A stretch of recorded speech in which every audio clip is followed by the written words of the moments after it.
Praise the lord. దేవాది దేవునికి వందనాలు చెల్లించుకొంచున్నాను. మన ప్రభువైన యేసుక్రీస్తు వారి నామంలో ప్రతి ఒక్కరికి శుభాభివందనాలు తెలియచేసుకొంచున్నాను. ప్రీవియస్ వీడియోలో దేవుని వాగ్దానాన్ని బట్టి దావీదు చేసిన ప్రార్థన మనం ధ్యానం చేసుకున్నాం.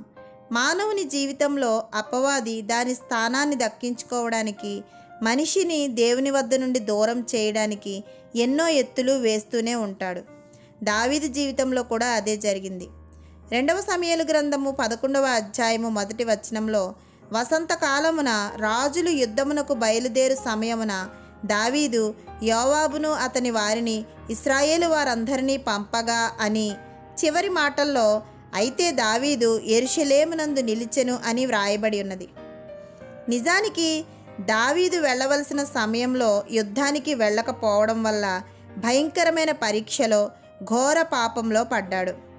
2వ సమూయేలు గ్రంథము 11వ అధ్యాయం చదివితే, దావీదు సాయంకాలపు సమయమున మిద్దె మీద ఉన్నప్పుడు బత్సేబా అను స్త్రీని చూచి ఆమెపై మనసు పడి తన జీవితంలో పాపమునకు తావిచ్చినట్టు చదువుతాము.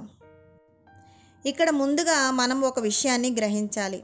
దేవుని దృష్టిలో రాజైనా అధముడైనా, తన భక్తుడైనా, దేవుడంటే తెలియని వాడైనా ఎవరైనా ఒక్కటే.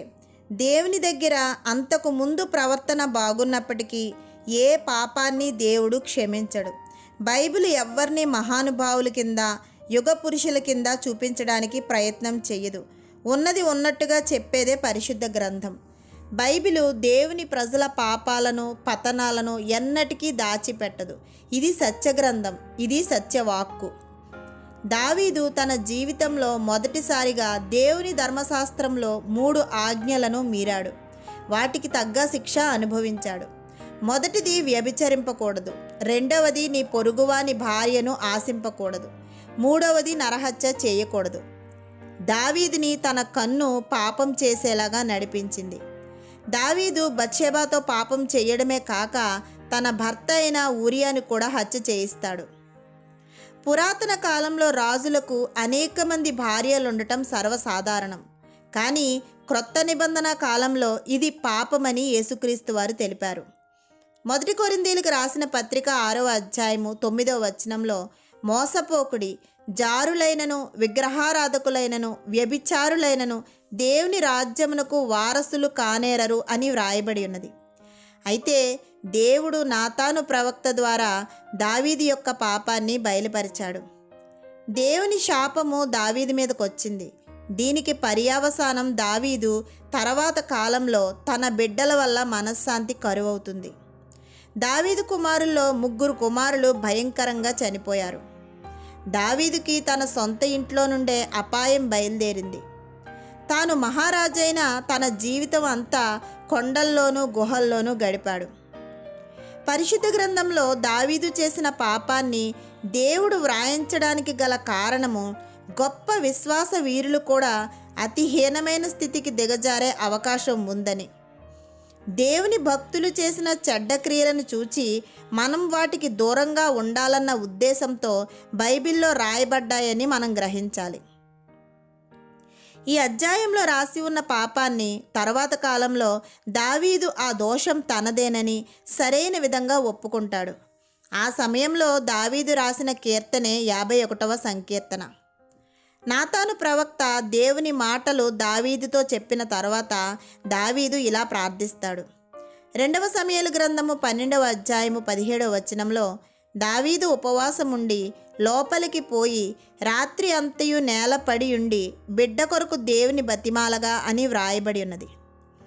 దావీదు బిడ్డని దేవుడు మొత్తినట్టుగా 2వ సమూయేలు గ్రంథము 12వ అధ్యాయము 16వ వచనంలో మనం చదువుతాము. దావీదు ఉపవాసం ఉండి ప్రార్థించినప్పటికీ దేవుని వద్ద నుండి సమాధానం రాలేదు. 7వ దినమున ఆ బిడ్డ చనిపోయినట్టుగా మనం చదువుతాము. అందుకే మనకిష్టం వచ్చినట్లు చేసి వచ్చిన ఫలితాల నుంచి దేవుడు మనల్ని కాపాడాలి అనుకుంటే అది కుదరదు. మనం నేర్చుకోవాల్సింది పాపానికి పర్యవసానాలు ఖచ్చితంగా ఉంటాయని.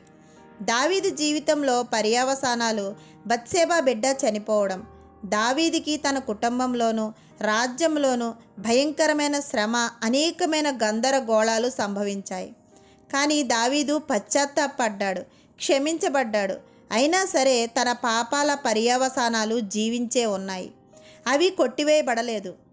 తాను విత్తే పంటనే మానవుడు కోస్తాడని గల్తీలకు రాసిన పత్రిక 6వ అధ్యాయము 7వ వచనంలో వ్రాయబడి ఉన్నది.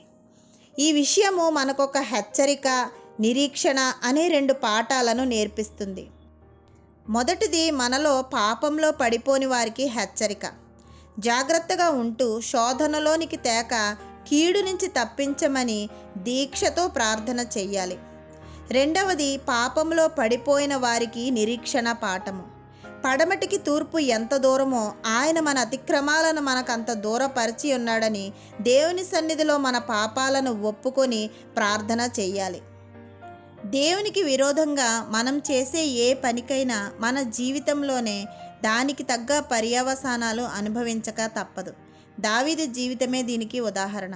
మన జీవితాలకు ఇది రక్షణ కృపకాలం. ఆయన కృపతో మనల్ని భద్రపరుస్తున్నాడు తప్ప మనం గొప్పవారమని కాదు. దేవుణ్ణి విశ్వసించడం అన్నది ఆయన మనకిచ్చే రక్షణకు మార్గమైతే, ఆయనిచ్చే దీవెనలను, వాగ్దానాలను మాత్రం కేవలము మనము వినయ విధేయతలతో మాత్రమే సంపాదించుకోగలం. మన ప్రభువైన యేసుక్రీస్తు వారి కృప మనందరి జీవితాల్లో సమృద్ధిగా ఉండాలని ప్రార్థిస్తూ ఆమేన్. మీ అనుదిన ప్రార్థనల్లో నన్ను, నా కుటుంబాన్ని జ్ఞాపకం చేసుకోవాలని మనవి చేస్తున్నాను. దేవుని మాటలు మీకు నచ్చితే తప్పకుండా లైక్ చేయండి, సబ్స్క్రైబ్ చేయండి. దేవుని మాటలను అందరికీ షేర్ చేయండి.